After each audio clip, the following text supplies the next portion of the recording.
Olá, meus queridos, tudo bem? Vamos lá? Vamos mais conteúdo? Prazer novamente estar aqui com vocês.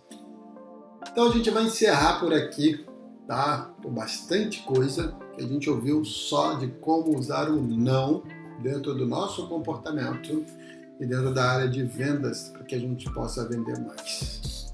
Entenda que eu estou no primeiro pilar ainda, que é a área da gestão emocional e utilizar o não no nosso comportamento, que é dar um comando como adulto e atendê-lo, ter a mente militarizada, a mente blindada, para lidar com as nossas fisiologias com a do cliente, gerar a real dissonância cognitiva, ou seja, a situação de desconforto, e depois gerar a solução para que o cliente se mova, expressar uma demanda, limitar o acesso a essa demanda, ou seja, a esse objeto, produto, serviço, limitar o desejo da pessoa, a gente aprendeu que vai fazer com que esse desejo aumente muito mais.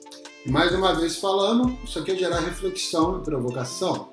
É dizer o quê? Agora, como se tornar um profissional mestre em técnicas, atitudes e persuasão apenas com treino, com dinâmicas e com coragem.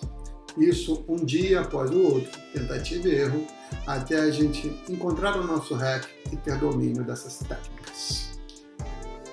Agora que a gente está um pouco mais íntimo, para aqueles que conseguiram chegar até aqui nesse momento da aula, ainda falando só de gestão emocional, eu queria compartilhar com vocês o que o não fez com a minha vida. Eu nem sempre fui essa pessoa que está falando aqui com vocês de forma assertiva, com retórica, ou nem sempre fui uma pessoa que poderia subir no palco e dar uma palestra. Eu nasci em Minas Gerais, de família pobre, e para falar com as pessoas eu olhava para baixo. Eu tinha vergonha. Sou uma pessoa extremamente tímida. Mas eu não escolhi ser vendedor. Eu nasci vendedor. E tive que aprender com... Mas eu não nasci vendedor, aquele extrovertido que fala, que tem a comunicação aberta, etc. Eu nasci vendedor com ímpeto, com coração, sabendo que a minha missão de vida era transformar vidas e ajudar as pessoas a tomarem decisão daquilo que elas não conseguem tomar sozinhas. Então tive que estudar, me preparar. Né? Como diz o ditado, me mostra um vendedor que estudou igual um médico e eu vou lhe mostrar um milionário. Eu queria dizer para vocês o que o não fez com a minha vida, sobretudo a questão da inteligência emocional. Eu já procrastinei, eu já fui sabotador, eu já tive todas as minhas fugas, desde a bebida até as baladas, mulheres e etc. E ao longo, como eu falei lá no início do vídeo, que aqueles que ficarem aqui comigo no conteúdo não estão consumindo conteúdo. Estão consumindo centenas de horas de experimentação, muitos momentos de tristeza, mas ao mesmo tempo muitos momentos de alegria. E melhor que aprender com os nossos erros é aprender com os erros dos outros. E é por isso que existe essa curadoria. Depois que eu aprendi a dizer não, sobretudo aprender a dizer não sem dar explicação, algumas coisas aconteceram na minha vida. Eu me tornei mais autoconsciente. Eu mergulhei dentro de mim mesmo. Entendi as minhas limitações. Eu entendi o que eu sou capaz, o que eu não sou capaz. Eu tive uma conexão maior com o mundo espiritual. Tá? Hoje eu tenho valores diferentes da minha vida de 10, 15 anos atrás. Para muitos aí que ainda não sabem, eu vou dizer agora, mas eu tenho 53 anos de idade. Já fui pré-diabético, já tive obesidade e tive uma vida que todo bom vendedor tem, né? Festa, farra, dinheiro, grana, etc, etc, etc. E me tornei escravo dos meus desejos.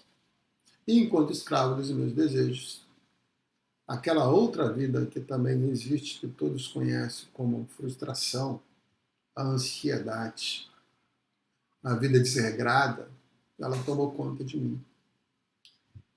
Perdi um casamento, tive que passar por isso para entender isso. Perdi minha família, reconstruir. aqui estou dividindo minha experiência com vocês. Mas, melhor do que palavras, acho que tem uma foto que mostra muito mais. Do lado esquerdo é uma foto minha, uma foto com 46 anos de idade. É uma foto onde eu vivi as nuances do dinheiro, viagem para os Estados Unidos, comida, restaurante, festas. E a foto do lado direito de vocês, uma foto atual. É uma foto que eu estou conectado com o que importa, praticando a filosofia da gratidão e dividindo aqui com vocês a experiência de uma vida inteira, executiva, experiência de técnicas. E uma foto hoje que me faz muito feliz. Então, para aqueles que chegaram aqui, eu espero estar mais íntimo do vídeo comigo e eu me sinto mais confortável e mais vulnerável para dividir esse momento com vocês. Então, para aqueles ainda que têm algum tipo de dúvida do que tudo que eu falei até o momento, como isso pode ser transformador, ainda continuando na aula de gestão emocional, eu acho que essa foto aqui fala por si. Do lado direito, uma foto onde eu estou na praia de Carneiros, no estado de Pernambuco, um pouquinho depois ali de Porto de Galinha, sorrindo, feliz. E na outra foto ali, só pela minha fisionomia, você já percebe o que eu estou dizendo. Como aconteceu essa transformação, Herbert? Passo a passo, técnica a técnica, dia a dia, hábito a hábito, pequenas coisas, somando com pequenas coisas até se tornarem grandes. Mais uma vez eu recomendo vocês fortemente que vocês desenvolvam a principal meta competência, não só de vendas, mas da vida de vocês, que é a autoliderança, a gestão emocional. Isso vai fazer toda a diferença, não só no seu resultado, mas na sua qualidade de vida.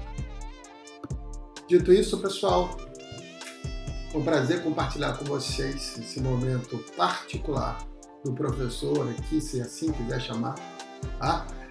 Para que a gente possa continuar. Bora de mais conteúdo? Vamos afiar o machado para que a gente possa cortar a árvore em menos tempo? Então vamos lá. Voltando à aula.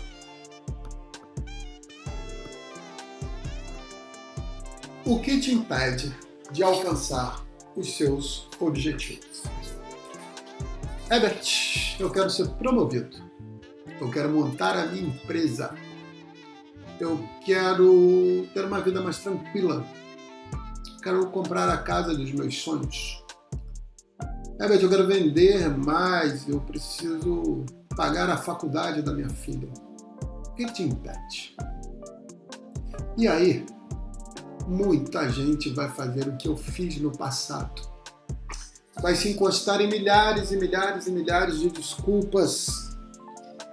Vai se encostar em milhares de características autossabotadoras, procrastinadoras, que a única coisa que te impede, vocês vão perceber no fim, que é você mesmo.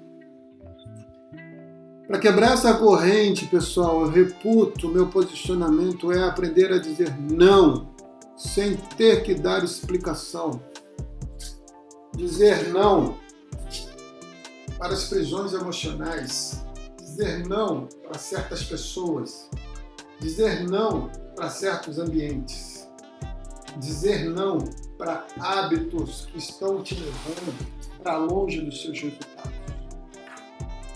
Mas como eu disse lá no início, não é só amanhã eu vou parar de fumar e assim acontece. Eu estou completamente submetido e viciado no meu sistema dopaminérgico, minha plástica cerebral, todas as minhas conexões neurais faz com que eu remeta à fuga e não consiga sair desse estado de procrastinação. Eu acho que para resolver um problema, a primeira coisa que a gente precisa fazer é entender a extensão desse problema. E uma vez entendido que o problema existe, nós temos o início da solução, que é enxergar o formato do monstro, enxergar o tamanho dele e a partir daí a gente construir os caminhos para que esse monstro desapareça. Tudo que nós precisamos, completamente tudo que nós precisamos, já está dentro da gente. Bom, para aqueles ainda que estão achando que isso aqui é um papo de coach, eu estou aqui coachando, sim, eu tenho formação em Master Coach Internacional. Sim, eu tenho formação em PNL, Programação Neurolinguística. Sim, eu tenho formação em comportamento humano. Sou autodidata e hoje eu construí o hábito e adoro ler. De qualquer maneira, eu gosto de dizer que eu não sou coach, porque eu acho que treinador e coach, apesar da palavra ser traduzida simultaneamente em inglês, eu acho que são coisas diferentes. Como qualquer profissão, existem as pessoas que fazem um trabalho extremamente sério e existem aquelas pessoas que são picaretas.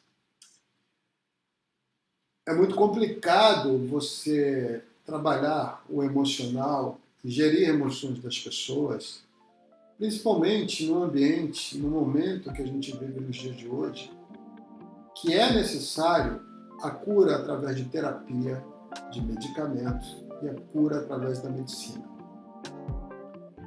Mas a autoconsciência, ou seja, mergulhar em si e entender por você mesmo como você funciona, já é uma cura em si que você pode buscar para que você vá para outro nível. O que eu quero dizer é que o trabalho da medicina é importante, o trabalho de um psiquiatra, um psicólogo é insubstituível e o trabalho da terapia é confirmado por fatos e pela ciência. E eles são insubstituíveis.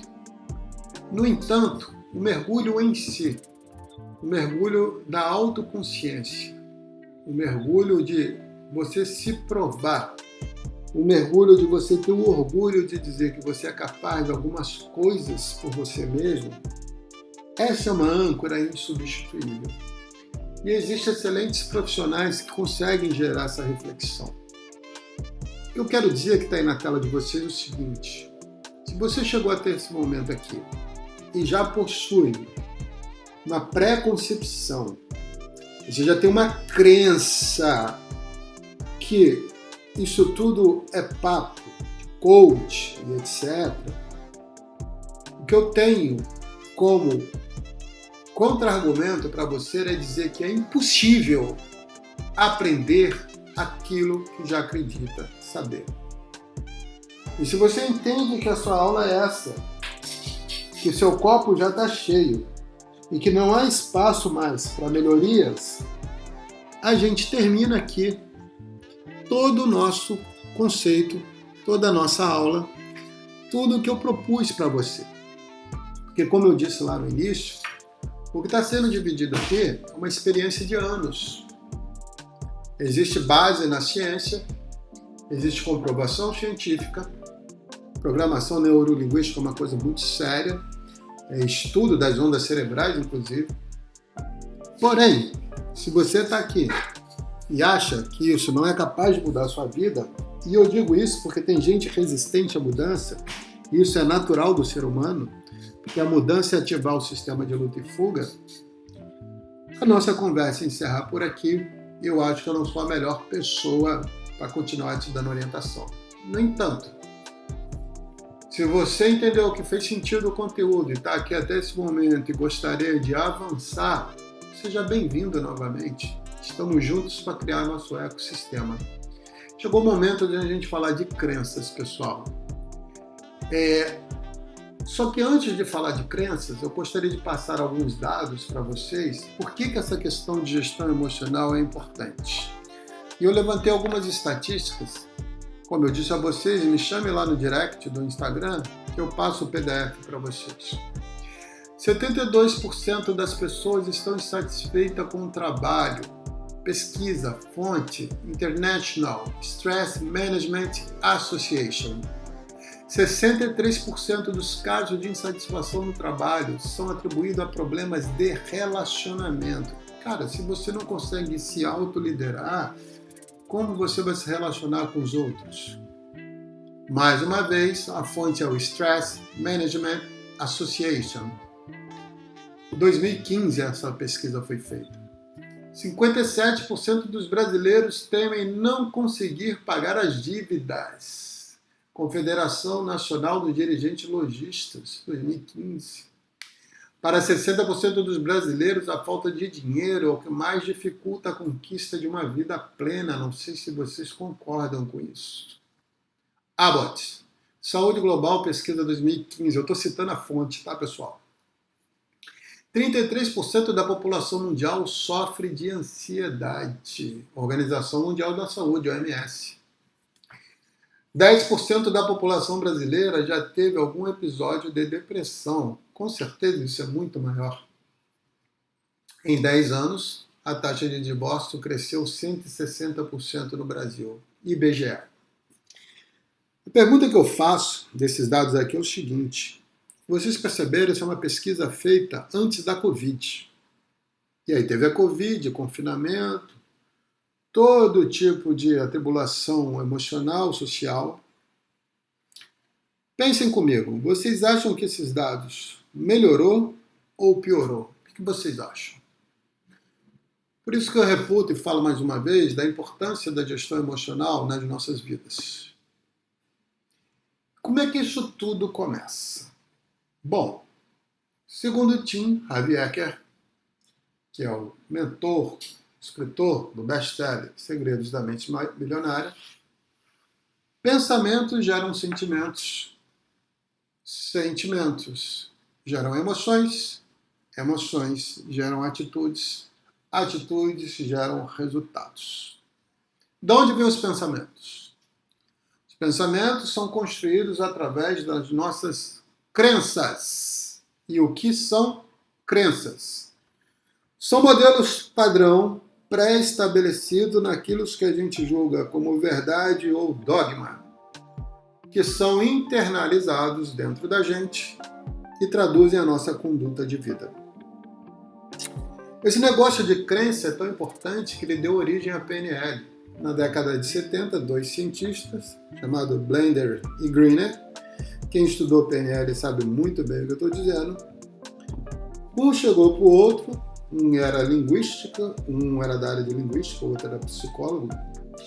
E tiveram uma ideia brilhante, que foi assim: se uma máquina, computador, informática na época, pode ser programada, por que um ser humano também não pode? E decidiram estudar comportamento de pessoas que têm sucesso. E estudando o comportamento de pessoas que têm sucesso, elas puderam identificar modelos de comportamento padrão, que alguns comportamentos se repetiam. Então, o que eles fizeram? Vamos fazer com que esses comportamentos que levaram essas pessoas até o sucesso se repitam em ambientes controlados. Na base de tentativa e erro, eles começaram a aplicar programação neurolinguística, utilizando a plástica cerebral, criando novos hábitos e criando novas conexões neurais, baseados em comportamentos modelados em pessoas que tiveram sucesso. A famosa metamodelagem da programação neurolinguística.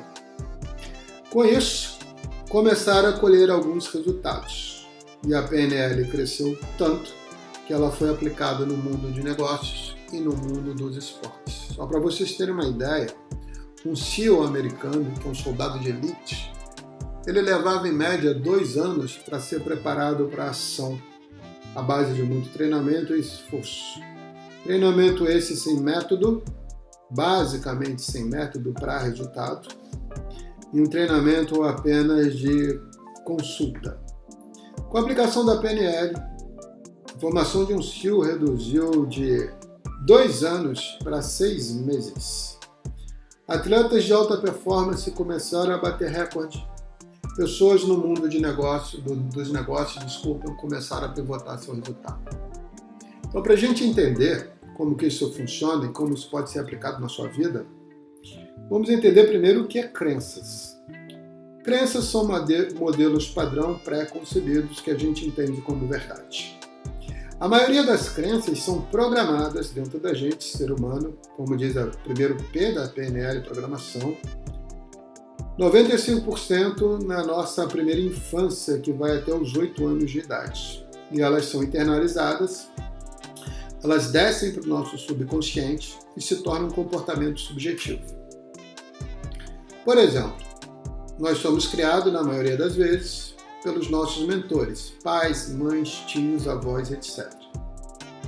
Se você escuta desde criança, baseado até numa frustração do seu pai, ou até mesmo da sua mãe, que dinheiro não é bom, que todo empresário que ganha dinheiro fez alguma coisa errada, ou deixou de pagar imposto, ou comprou mercadoria roubada, que todo empresário que ganha dinheiro, ele explora o funcionário, que todo empresário que está aí, ele não é uma pessoa certa e ele vive pela ganância, com absoluta certeza você vai crescer com a crença que dinheiro não é bom. E ainda pega o seu pastor que cita a passagem na Bíblia fora de contexto, dizendo que é mais fácil um camelo passar no buraco de uma agulha do que um rico entrar no céu. A crença do dinheiro pode te afastar da prosperidade. Porque você pode crescer achando que dinheiro é uma coisa realmente ruim e todo o seu comportamento subjetivo, sem que você perceba, vai te afastar disso. Oportunidades, pessoas, entrevista, são coisas que você vai querer estar longe. Então talvez você tenha que se desculpar com o seu passado e lá atrás ressignificar algumas coisas para que você possa abrir as portas da prosperidade para você. Outro exemplo de crença, se você é criança, tem um copo d'água em cima da mesa e seu pai vê que você está indo buscar esse copo d'água e dali ele fala, menino, não pega isso. Não pega porque você vai derrubar, você é criança. Mas aos olhos de uma criança, você está descobrindo, você é curioso, o mundo está se descortinando ao seu redor. Você vai pegar esse copo e fala, olha papai, eu peguei, mesmo sabendo que você teve um comando para não pegar, e você derruba o copo no chão. E você vai ouvir do seu pai o seguinte, rapaz, eu não falei para você para não pegar? Olha aí a merda que você fez, olha como é que está tudo isso. Pronto. Primeira âncora emocional causada em você. Não pegue esse copo porque isso é errado. Te dando limitações, te causando intimidade, te causando bloqueio na busca, na curiosidade, te causando bloqueio de criação e sempre lembrando subjetivamente que externar ao limite da curiosidade, ultrapassar barreiras não é legal porque pode te causar problema. É difícil admitir isso enquanto adulto, porque até o presente momento, na adolescência, no ensino médio, a gente não estuda nada sobre gestão emocional ou crença. Mas o comportamento do ser humano adulto mostra que isso tudo já nos limitou há muito tempo. Irmãos que não se falam, filhos que abandonaram a casa, pais que sonegaram filhos, renegaram, desculpem, tá? Famílias destruídas, casamentos desfeitos, quando a raiz de todos esses problemas estão nas crenças. E falando de emoções e sentimentos, nós percebemos que emoção é causada por estímulo interno ou externo. E crenças já tem a ver com sentimentos. E sentimentos, eles são mais duradouros, mais difíceis de serem ressignificados. Então, o que o Blender e o Greener fez na PNL é uma viagem ao passado. É uma viagem para demonstrar, através de metamodelos, de comportamento, de indicações subjetivas, que se você ressignificar isso, você consegue transformar a sua vida. E só existem duas maneiras da gente ressignificar uma crença. E essas duas maneiras é através de impacto emocional, forte impacto, ou através de repetição e treino. Quando eu falei lá atrás, no início da aula, durante 21 dias, para vocês repetirem um protocolo, eu não estava falando aquilo à toa. Estava dizendo para que padrões forem construídos e crenças possam ser ressignificadas. A crença, por exemplo, que você jamais deixaria de beber. A crença, por exemplo, que você jamais conseguiria largar o cigarro. A crença, por exemplo, que você não consegue emagrecer. Mas eu vou apresentar aqui um ciclo como que essa coisa toda funciona.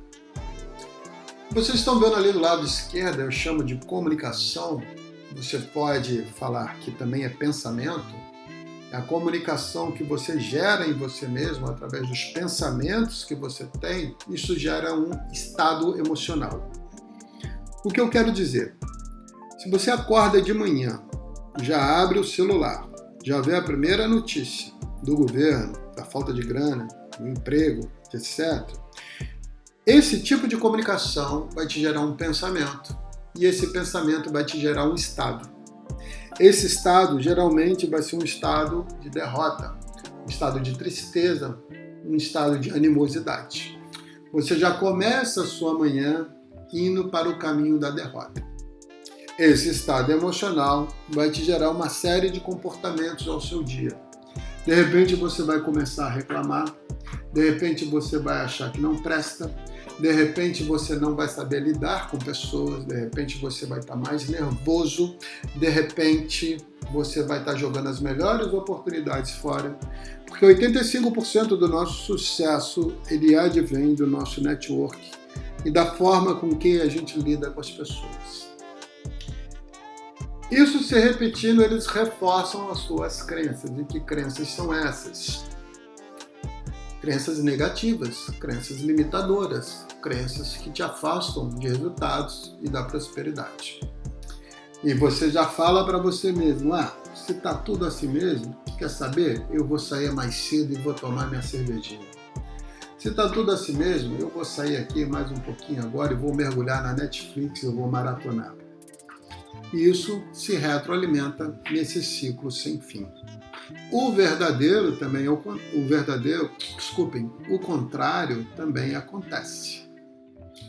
Se você gerencia os seus pensamentos, a sua comunicação, e se você tem uma mente blindada, como que eu blindo a minha mente? Protocolo Monge, ensinei no início. Na medida que chegar um pensamento negativo, uma notícia, um estímulo que possa mudar o teu estado, você já isola e apaga da sua mente. Você se impõe, você dá um comando, começa assertivamente a falar: eu tenho o domínio, eu sou positivo, eu vou vender mais, hoje vai ser um dia fantástico. E o seu estado vai mudar de um estado emocional para um estado positivo de assertividade, onde vai te gerar autoconfiança, postura, sorriso. E essa autoconfiança vai te gerar um comportamento junto com as pessoas.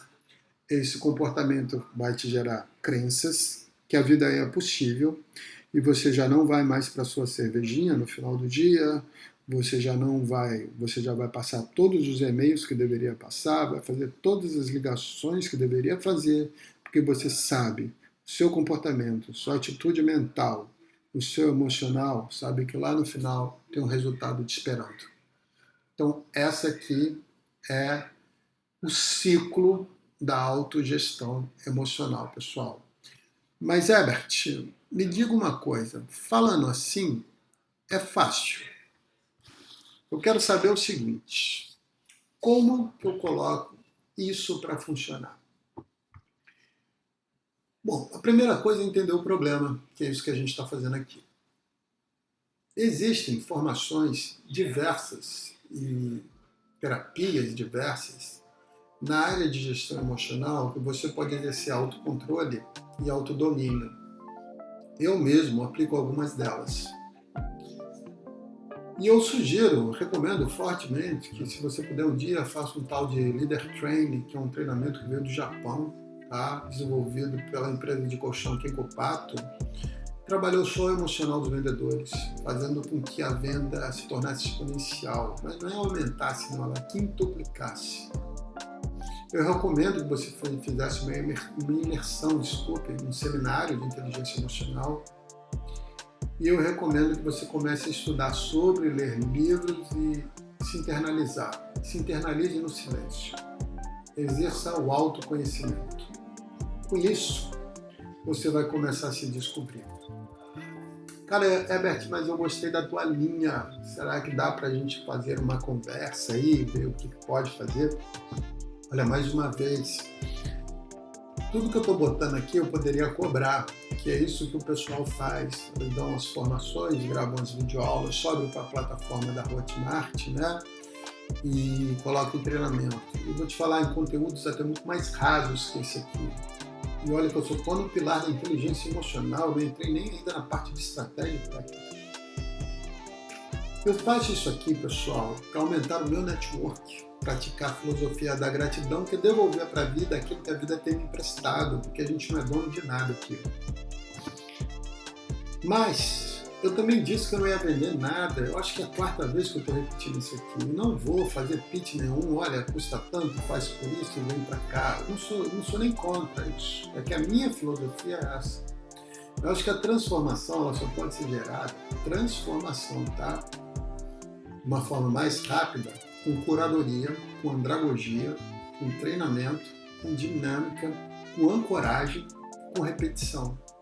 E aí eu preciso do presencial. Se alguém aqui entender que isso faz sentido, me passa um direct, vai lá no meu WhatsApp, me chama. A gente faz um diagnóstico ou da sua empresa, ou uma mentoria, e aí a gente pode traçar um caminho para aumentar o seu resultado, ok? Mas o importante aqui é entender que situações existem, que elas fazem sentido, e fazendo sentido a gente tem um caminho para percorrer. Beleza? Então, voltando aqui à nossa aula, isso aqui é o ciclo de como funcionam os nossos estados emocionais. Bom, tem uma corrente que diz que nós temos o cérebro trino, ou cérebro reptiliano, que é a parte do nosso cérebro, sentimentos e emoções que são conectados aos instintos, e os instintos são proteção, fome, sexo, reprodução, moradia, segurança. E quando a gente consegue conectar os instintos, trabalhando a ampliação de consciência, emoção, medo, a gente vende muito mais. O cérebro trino tem o cérebro reptiliano. Reptiliano é uma metáfora que a gente faz à época das cavernas, porque isso aí é hereditário. Nós temos a parte que lida das emoções, que é a parte subconsciente, onde está todo o nosso comportamento subjetivo, tá? E nós temos a parte do glóbulo pré-frontal, que trata da parte da razão, que discerne entre o certo e o errado, aonde a gente consegue racionalizar e ter nosso padrão de conduta e moral. A parte do glóbulo pré-frontal, que faz a gente tomar decisões racionais, é apenas 10 ou 15% das nossas atitudes do nosso dia a dia. Imagina um iceberg, esse que está aí na sua frente, e você vai perceber que desde dirigir, andar de bicicleta, como atender a sua mãe ou responder a sua namorada, ou da forma que você chega e sai no trabalho, ela está sendo conduzida pelos seus comportamentos subjetivos, aquele que você não domina de forma racional, mas pelo fato de você ter crenças embutidas em vocês, que podem estar limitando ou não, ou crenças positivas que podem estar te levando para um outro nível, e sabe ter emoções enraizadas aí que você precisa estar trabalhando, isso pode estar limitando muitos resultados na sua vida. Entender que é dessa forma que funciona, a gente tem um caminho para trabalhar emoções, mudar comportamento e, a partir de então, mudar resultados. Vou dar um exemplo para a gente não ficar só na área da teoria, de como que essa coisa de referência, resultado, comportamento subjetivo e atitude é importante. E eu diria sem sombra de dúvida, mais uma vez, que isso aí é 90% dos resultados da nossa vida. Tem um caso muito famoso nos Estados Unidos de um pai alcoólatra, drogado, e a mulher largou ele, tá? Por conta dos vícios e deixou ele com 2 gêmeos para que ele cuidasse, que são os filhos dele. A mulher foi embora, abandonou tudo. Os 2 gêmeos tiveram a mesma criação. Foram criados dentro de um mundo de limitações, dentro de um mundo de má educação, dentro de um mundo de drogas e de bebidas do pai e de ausência. O tempo passou e o gêmeo número 1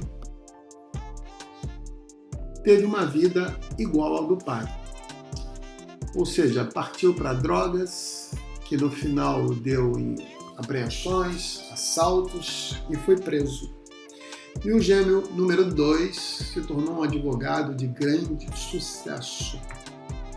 Um advogado prestigiado que gerou até o motivo dessa curiosidade, dessa experiência e dessa entrevista. E um repórter foi entrevistar os 2 gêmeos e fez a mesma pergunta. Olha, o que fez com que sua vida chegasse ao ponto que chegou? O gêmeo número 1 estava preso e o gêmeo número 2 estava com uma vida próspera, sendo advogado e referência. O gêmeo número 1 respondeu: olha, a sua pergunta eu respondo o seguinte: com o pai que eu tive, na situação que eu tive, no ambiente que eu vivi, não tinha outro caminho, só podia dar nisso. E o gêmeo número 2 respondeu a mesma pergunta, porque a mesma pergunta foi feita: o que aconteceu para a sua vida ser o que é? Olha, com o pai que eu tive, no ambiente que eu vivi, com os exemplos que eu tive, eu prometi para mim mesmo que eu nunca ia ter aquela vida. Isso me leva a um pressuposto de crença e a um pressuposto da PNL. E a PNL não trabalha só com metamodelagem, pessoal. A PNL trabalha com mapa e território. Isso quer dizer o quê? Que a realidade é o que é. A forma como nós enxergamos as nossas realidades, baseado nas nossas crenças, é o que dá sentido à nossa vida. Os 2 gêmeos tiveram a mesma realidade, mas de alguma forma, na sua infância, eles construíram a crença deles. Um é que a vida era aquilo mesmo e o outro é que eu não queria jamais ter esse tipo de vida. Qual que é a mesma realidade? O mesmo pai, a mesma vivência, os mesmos problemas de drogas. E baseado em crenças, os 2 gêmeos tiveram resultados completamente diferentes, tendo as mesmas oportunidades e a mesma educação. Desculpem. Isso valida o pressuposto da PNL, dizendo que mapa não é território. A realidade não é boa e nem ruim. A realidade é o que nós atribuímos a ela, o que ela pode ser, baseado nas nossas crenças, na forma de qual nós enxergamos o mundo, baseado na nossa macrovisão. Então, inteligência emocional é reconhecer crenças, trabalhar emoções, dar um mergulho no autoconhecimento, entender as nossas limitações e saber o poder que isso tem para os nossos resultados. Ok, pessoal? Vejo vocês na próxima aula.